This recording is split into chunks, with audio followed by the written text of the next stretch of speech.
आज हम विषय सामाजिक विज्ञान कक्षा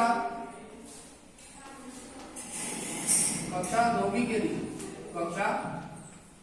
के लिए हम सामाजिक विज्ञान विषय में समकालीन भारत भाग 1 के बारे में इस समकालीन भारत के बारे में अध्ययन करने वाले हैं, जिसमें पहला जो पार्ट दिया हुआ है वह पहला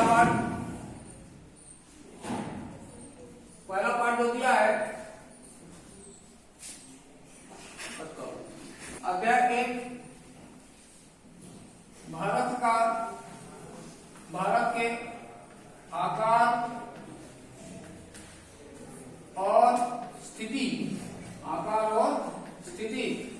के बारे में हम आज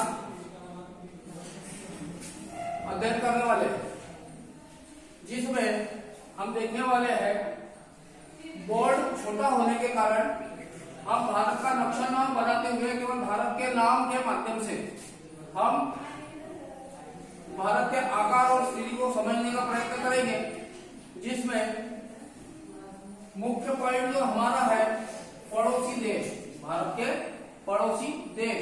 इसके बाद में भारत की तटीय सीमा रेखा से संबंधित जो जानकारी है, जो ज्ञान है, हमें प्राप्त करना है, ग्रहण करना है।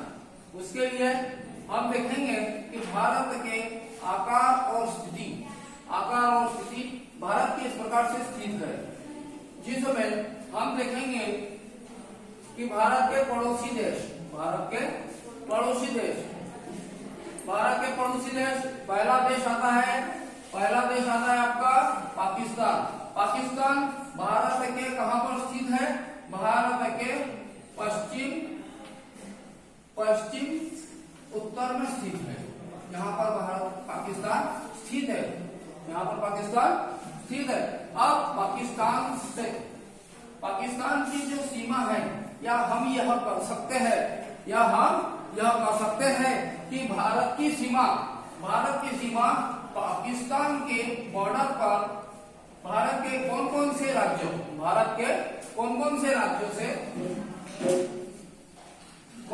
राज्यों की सीमा पाकिस्तान से मिलती है। जैसे जिसमें पहला है जम्मू कश्मीर, दूसरा है पंजाब, तीसरा है राजस्थान और चौथा है गुजरात। इन चार राज्यों की सीमाएं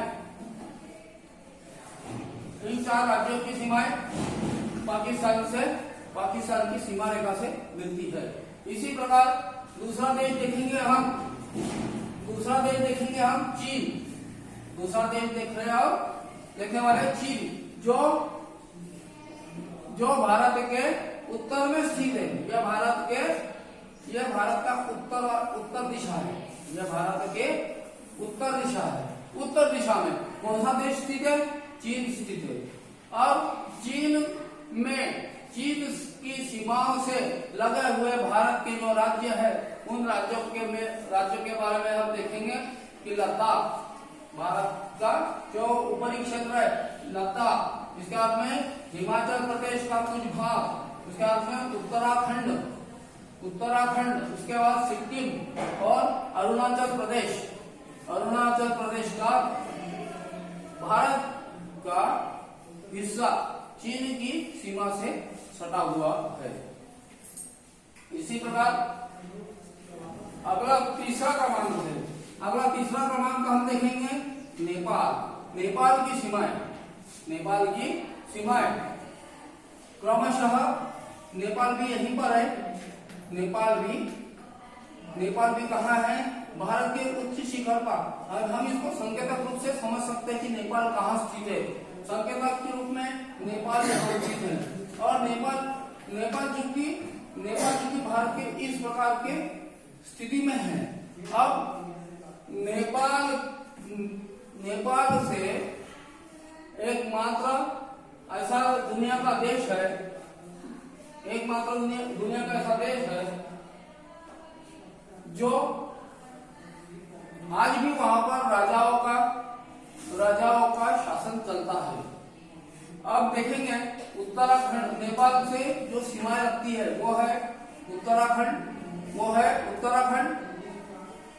उत्तर प्रदेश, बिहार, पश्चिम बंगाल और सीमा सिक्किम, पश्चिम बंगाल और सिक्किम, इनकी सीमाएं नेपाल से।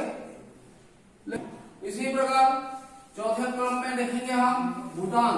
भूटान बहुत छोटा है। हम देखेंगे कि इसका क्षेत्रफल भी बहुत छोटा है। भूटान जो कि उत्तर में है। भूटान कहाँ है? उत्तर दिशा में है। ये जो भारत की दिशा है ये कौन सी है? उत्तर दिशा। इस दिशा को हम कहेंगे उत्तर पूर्व दिशा कहेंगे। इस दिशा को हम पूर्व दिशा कहेंगे। इस दिशा को हम दक्षिण दिशा कहेंगे। इसी प्रकार इस दिशा को पश्चिम कहा जाएगा और निचले क्षेत्र पर जाते हुए पश्चिम दक्षिण इसे कहा जाता है। पश्चिम दक्षिण। इसी प्रकार इसे कहा जाएगा पूर्व दक्षिण। इसी प्रकार इसको उत्तर पूर्व और इस भाग को पश्चिम उत्तर कहा जाता है। अब आगे ध्यान देंगे हम कि भूटान के पश्चात आता है बांग्लादेश। जैसा हमारे भारत का नक्शा है वैसा ही छोटा सा नक्शा भारत के उत्तर पूर्वी भाग में यहाँ पर भारत का छोटा सा नक्शा जैसा जो प्रदेश दिखाई देता है वह कौन सा है? बांग्लादेश। और बांग्लादेश से जो सीमाएं लगती है पंजाब की लगती है, पश्चिम बंगाल की सीमाएं लगती है। इसके बाद में असम की सीमाएं लगती है, मेघालय, त्रिपुरा, मिजोरम, यह क्रमशः यहीं पर स्थित है। अब बांग्लादेश के पश्चात हम देखेंगे छठवां देश है म्यांमार। जो भारत की जो आकार है, भारत का जो आकार है उस आकार के पूर्व दिशा में कहां पर है? म्यांमार। पूर्व दिशा में म्यांमार स्थित है। अब म्यांमार के बारे में देखेंगे कि म्यांमार देश के पश्चात हम म्यांमार जो पूर्व दिशा में स्थित है। पूर्व दिशा में अरुणाचल प्रदेश,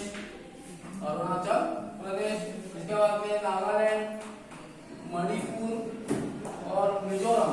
इन क्षेत्रों में इन राज्यों की सीमाएं भारत के इस पूर्वी भाग में इन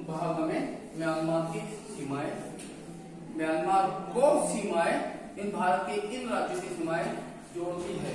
इसी प्रकार अगला जो 7वें क्रमांक का जो देश है जो भारत के पड़ोसी देशों में माना जाता है जो है अफगानिस्तान। यह अफगानिस्तान कहां पर स्थित है? चीन और पाकिस्तान के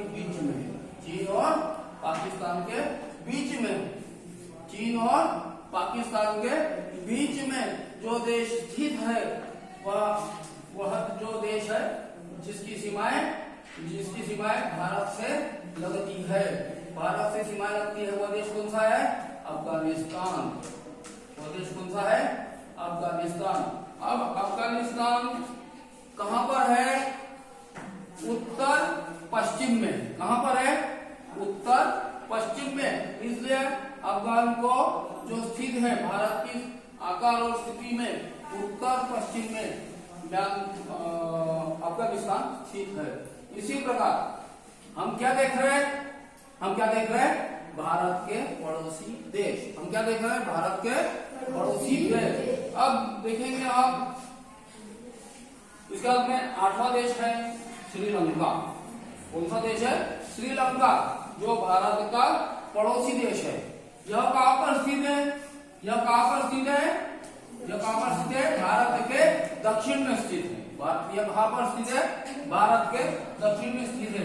कौन सा देश स्थित है? श्रीलंका।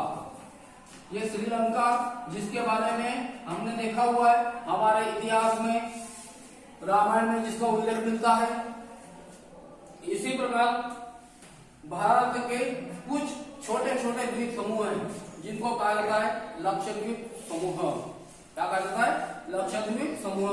इसी यह जो लक्षद्वीप समूह है भारत के पश्चिम दक्षिण में स्थित है। इसी प्रकार भारत के पूर्व दक्षिण स्थित में जो द्वीपों का समूह हमें एक लाइन इस प्रकार की लाइन में जो दिखाई देता है वह जो द्वीप समूह है वह द्वीप समूह क्या कहलाता है? अंडमान निकोबार द्वीप समूह कहा जाता है। क्या कहा जाता है? अंडमान निकोबार द्वीप समूह। और यहीं पर कहां पर ये जो हमने अभी बताया आपको, यहीं पर एक जो है इंदिरा पॉइंट, क्या है? इंदिरा पॉइंट, जो इंदिरा पॉइंट यहाँ पर स्थित है।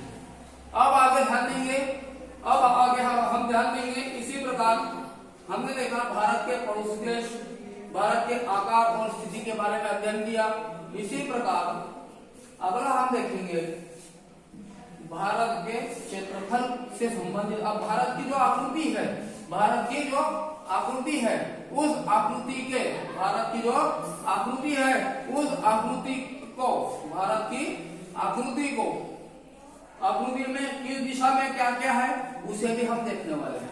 जिसमें पहला हम देखेंगे भारत की जो आंतरिक सीमाएं हैं, भारत की आंतरिक सीमाओं में भारत का आंतरिक जो क्षेत्रफल है, कुल क्षेत्रफल कितने किलोमीटर, कितने वर्ग किलोमीटर का है, अर्थात भारत का कुल क्षेत्रफल, भारत का कुल क्षेत्रफल कितना है? 32,87,263 वर्ग किलोमीटर है। भारत का क्षेत्रफल कितना है? भारत का क्षेत्रफल कितना है? 32,87,263 वर्ग किलोमीटर है। इसी प्रकार अरब सागर क्षेत्र, अरब सागर कहां पर है बताइए? अरब सागर कहाँ आएगा? पूर्व भाग में आएगा। अरब सागर कहाँ आएगा? पूर्व भाग में आएगा। यह अरब सागर का क्षेत्र है। ये किसका क्षेत्र है? अरब सागर का। पृथ्वी का नक्शा यदि हम देखेंगे, ग्लोब देखेंगे, उसमें हमको भारत के नक्शे के बाजू में किस दिशा में? पूर्व दिशा में, पूर्व दक्षिण दिशा में हमें अरब सागर दिखाई देता है। अब हम ये कह सकते हैं कि अंडमान निकोबार द्वीप समूह किस सागर में स्थित है? अरब सागर में स्थित है। इसी प्रकार हम देखेंगे कि अरब सागर की सीमा क्षेत्रफल में नहीं दी गई है, क्षेत्रफल में नहीं दी गई है। इसी प्रकार बंगाल की जो खाड़ी है, बंगाल की जो खाड़ी है, यहाँ पे अलग देशों का शुरू हो जाता है। यहाँ पर क्या है? यह जो भाग है यह बंगाल की खाड़ी कहलाता है। क्या कहलाता है? बंगाल की खाड़ी कहलाता है। इसी प्रकार समुद्र तट रेखा को देखेंगे। समुद्र तट कहां से शुरू होता है? हमारे मुंबई के गुजरात से जो समुद्री रेखा शुरू होती है वह क्रमशः क्या होती है? यह बंगाल की खाड़ी तक आती है। मतलब तीन भागों से भारत किससे घिरा हुआ है? समुद्र से घिरा हुआ है। भारत कितने भागों से घिरा हुआ है? 3 भागों से। ये पश्चिम से होते हुए दक्षिण में और पूर्व तक हमारे क्या है? भारत घिरा हुआ है। इसको हम कह सकते हैं कि ये एक प्रकार का यू आकृति बनाता है। एक प्रकार की यह क्या, कौन सा आकृति बनाता है? यू आकृति बनाता है। अब देखेंगे हम समुद्र तट रेखा जो हमने देखी वह क्या है? 7,516.6 वर्ग किलोमीटर। क्या है? यह समुद्र तट रेखा है। क्या है? समुद्र तट रेखा है। इसी प्रकार उत्तर से दक्षिण की हमने पिछले मेरा जो पिछला यूट्यूब का वीडियो है जिसमें भारत की लंबाई चौड़ाई के बारे में दिया हुआ है, उसमें जाकर आप देख सकते हैं। इसी प्रकार भारत की जो क्या है? भारत की लंबाई कहां से है? भारत की लंबाई कहां से है? भारत के उत्तर से दक्षिण लंबाई, भारत की उत्तर से दक्षिण तक की लंबाई कितने किलोमीटर की है? कितने किलोमीटर की है? 3,200 वर्ग किलोमीटर। मतलब हमारा भारत कितना लंबा है? 3214 वर्ग किलोमीटर, इतनी उसकी लंबाई है। अब ये देखा हमने, जो जम्मू कश्मीर से लेकर या आखिरी छोर जो है कन्याकुमारी का छोर, आखिरी छोर जो है किसका है? कन्याकुमारी का है। अब इसी प्रकार आगे देखेंगे हम पूर्व से पश्चिम की ओर, मतलब ये पूर्व से पश्चिम की ओर, पूर्व से पश्चिम की ओर कितना है? तो पूर्व से पश्चिम की ओर चौड़ाई कितनी है? 2933 वर्ग किलोमीटर। क्या है? वर्ग किलोमीटर। क्या है? भारत की चौड़ाई। भारत की चौड़ाई कितनी है? पूर्व से पश्चिम की ओर 2933। इसी प्रकार हम देखेंगे कि भारत की जो उत्तर से लेकर दक्षिण तक जो लंबाई है कितनी है? 3214 वर्ग किलोमीटर है। 3214 वर्ग किलोमीटर है। इसी प्रकार भूमि सीमा मतलब अभी तो हमने समुद्री सीमा देखी। अब यहाँ से समुद्र जो राज्यों के साथ में जो हमारी ये जो सीमा है, राज्यों के साथ में जो हमारी सीमा है, यह सीमा भूमि की ये जो सीमा है, यह सीमा जो अलग अलग देशों के राज्यों को, अलग अलग देशों को छूते हुए, हमारे भारत के विभिन्न राज्यों की सीमाएं छूते हुए जो भूमि की सीमा है वह कितनी है? 15,200 वर्ग किलोमीटर। कितनी है? 15,200 वर्ग किलोमीटर। 15,200 वर्ग किलोमीटर है। इसी प्रकार अगला देखेंगे आप अंतरराष्ट्रीय सीमा। 7,516.6 7,516.6 अंतरराष्ट्रीय सीमा मतलब क्या? जो विश्व के देशों से भारत को जोड़ती है, जो विश्व के देशों को भारत से जोड़ती है, या भारत को विश्व के देशों के साथ में जोड़ने वाली जो सीमा है, वह जो सीमा अभी हमने कुछ समय में जो सीमाएं देखी हमने, ये जो हमने समुद्री सीमा, भूमिगत सीमा को देखा, तो ये 7,516.6 वर्ग किलोमीटर है। इसी प्रकार अब अंत में मैं आपको कहना चाहूंगा कि श्रीलंका और भारत के बीच में ये जो बीच का जो अंतर है, यह अंतर यहाँ पर क्या स्थित है? रामेश्वरम। क्या स्थित है? यहाँ पर क्या स्थित है? रामेश्वरम। अब यह जो रामेश्वरम है, यह रामेश्वरम क्या है? यहाँ पर एक तरह का ये जो पाकिस्तान है, पाकिस्तान को जल मार्ग से जाने के लिए यहाँ से क्या है? दोनों देशों की क्या लेनी पड़ती है? अनुमति लेनी पड़ती है। इसलिए यहाँ पर क्या है? पाक जल संधि है। यहाँ पर क्या है? पाक जल संधि है, जो परीक्षा की दृष्टिकोण से अति महत्वपूर्ण है। इस प्रकार ध्यान देंगे। जिनको भी वीडियो अच्छा लगा है वे लोग क्या करेंगे? बार बार पुनः इस वीडियो को बार बार देखेंगे, ताकि अपने ज्ञान में वृद्धि की जा सके। धन्यवाद।